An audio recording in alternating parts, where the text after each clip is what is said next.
Welcome to the Anupam Kher show. कुछ भी हो सकता है।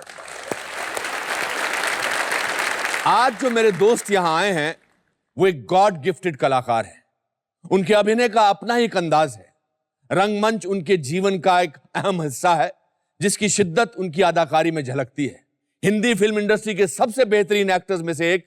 Please welcome the multifaceted, the talented Paresh Rawal.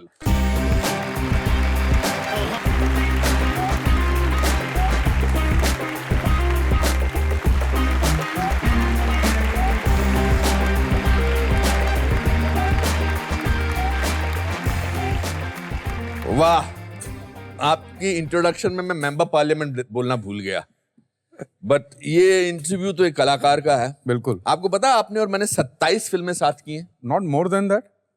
अच्छा, आई थिंक सो यार। या क्योंकि काफी फिल्में हमने ऐसी की है जो हम भूल जाना चाहते हैं।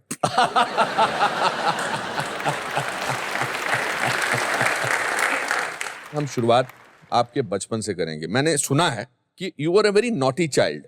I was. यू, अच्छा, किस किस्म का नॉटी पना? अब क्लास के अंदर कोई लड़की बैठने जा रही है और लड़की ने कुछ अनाप शनाप बोल दिया या हमारी तरफ नजर मीठी नजर से देखा नहीं है तो बैठने गई तो नीचे टमाटर रख देते तो उसके सब। जब किसी को भी कोई भी मदद की जरूरत पड़ती थी, अगर लड़ाई झगड़ा करना है तो भी मैं हाजिर था। अच्छा। अगर कुछ किसी को एंटरटेन करना है तो भी रहता था मैं। तो I was very friendly child. कौन कौन आपके परिवार में थे? मेरे परिवार में मेरा छोटा भाई है, मेरी 2 बहनें हैं। और कोई एक्टिंग बैकग्राउंड किसी की नहीं थी? नहीं, बिल्कुल नहीं था। अच्छा, बिल्कुल नहीं था। आप में फिर ये कहाँ से? मेरे बगल में पार्ला ईस्ट में there is a theatre, open ground था आज वहाँ पे, जहाँ पे नवीन भाई ठक्कर ऑडिटोरियम बना है। हाँ। वहाँ पे ओपन एयर कंपटीशन हुआ करती थी ड्रामा की। अच्छा। तो रात को 2-2 बजे तक उसके डायलॉग सुनाई देते थे घर में, क्योंकि मैं रहता था बगल में। बाद में मैंने एक दिन हिम्मत करके मैं घुस गया वहाँ पे, पकड़ा भी गया। क्या उम्र थी आपकी इस दौरान?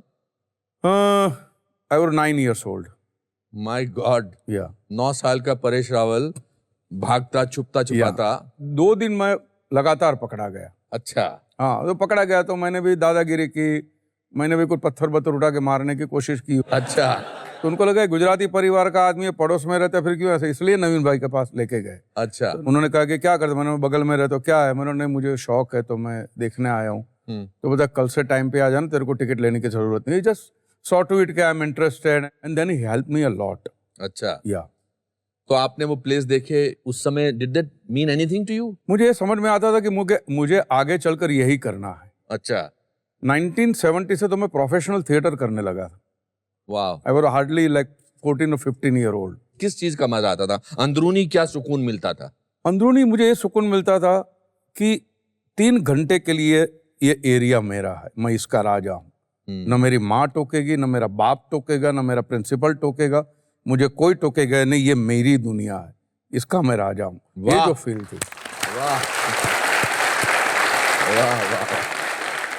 तो आपने बिल्कुल सही कहा, क्योंकि थिएटर में डायरेक्टर कितनी रिहर्सल करा ले, 20-25 दिन, 45 दिन, उसके बाद जब स्टेज पर जाता है तो एक्टर उसका मालिक होता है, कुछ नहीं कर सकता। बिल्कुल। जबकि सिनेमा में आप कुछ भी एक्टिंग कर लो, डायरेक्टर उसको बर्बाद कर सकता है या उसको उभार सकता है। जिन फिल्मों की इन्होंने बात की, जो हमने जिसका नाम नहीं लिया, उसमें हमारा कसूर नहीं था।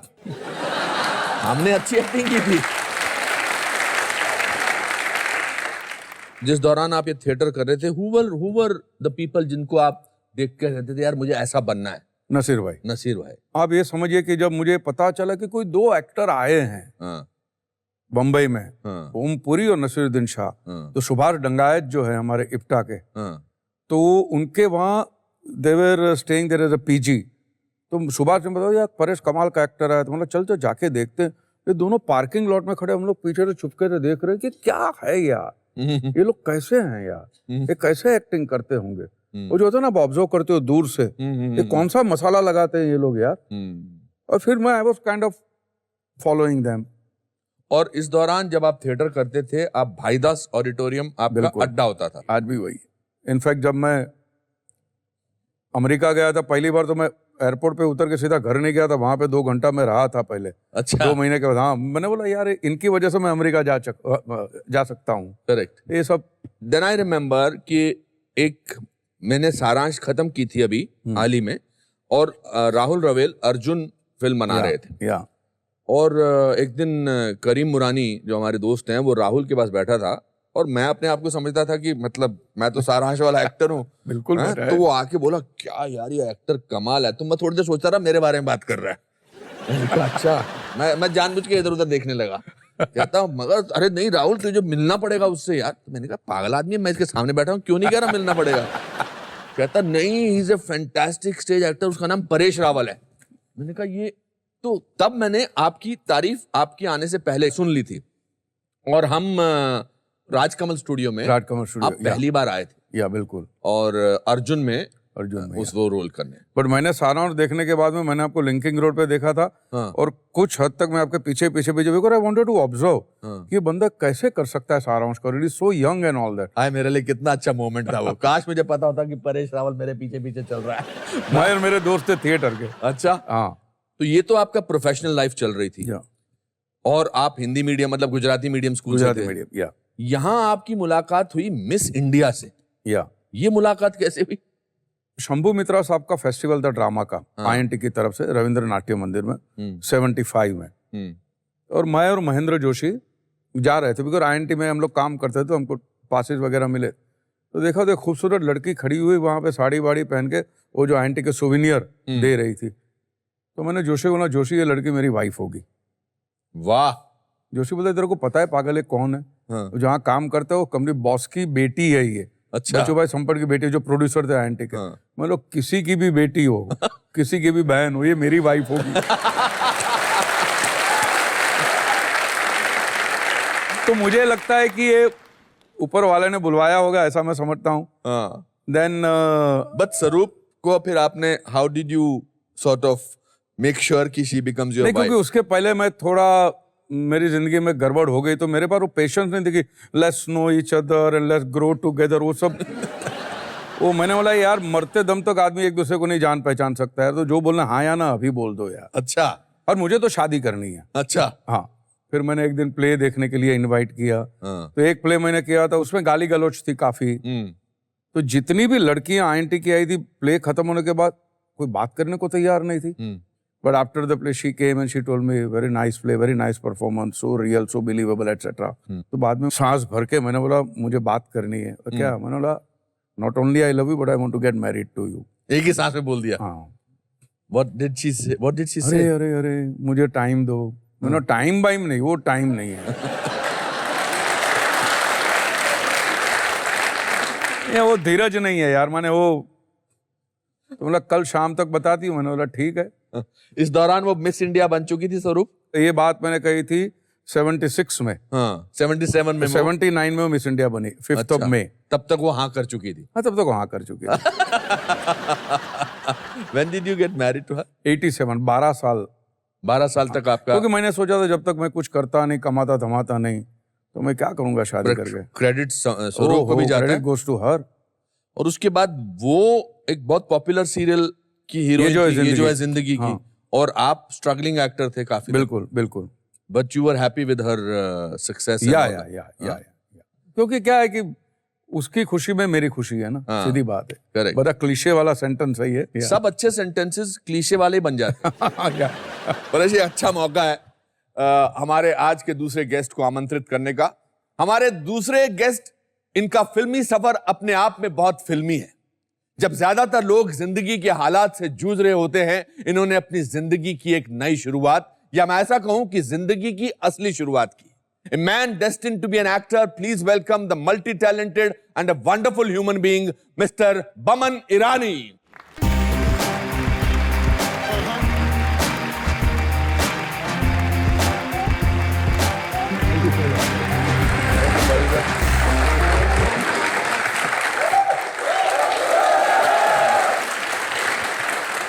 बमन खेर साहब, अब मुझे लग रहा है स्टेज भरा भरा लग रहा है, हैं? आपने फिर थिएटर किया। पहले रोल में तो मुझे रिजेक्ट कर दिया था। बोला ही इज टैलेंटलेस। ठीक है। फिर सेकंड जो प्ले किया मैंने was a play called I am not Bajirao. Yes, of course, I came to saw this with that. And उस पर बहुत मेहनत की, बहुत इनोसेंटली 4 महीने प्रिपेयर किया उस रोल के लिए। And turned out to be a big huge success. Very huge, very big success. जी. And then you were picked up for a film, let's talk. Let's Talk. बड़ी एक्सपेरिमेंटल सी फिल्म थी. एक्सपेरिमेंटल फिल्म थी, 8 दिन में शूट की. अच्छा. 8 दिन में.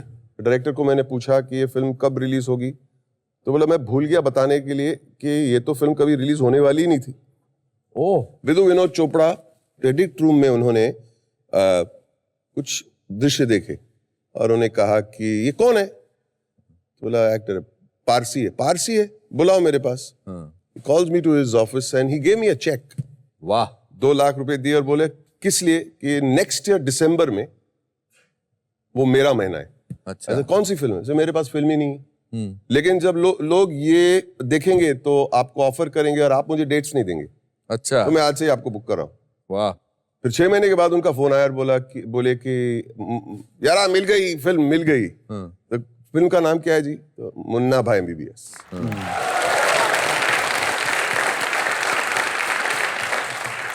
और उसके बाद एक तांता शुरू हो गया, 3 Idiots and so many other films that you did Yeah, with Raju Hirani. with Raju Hirani. What an amazing director. What an amazing director. And now both of you have grown up children.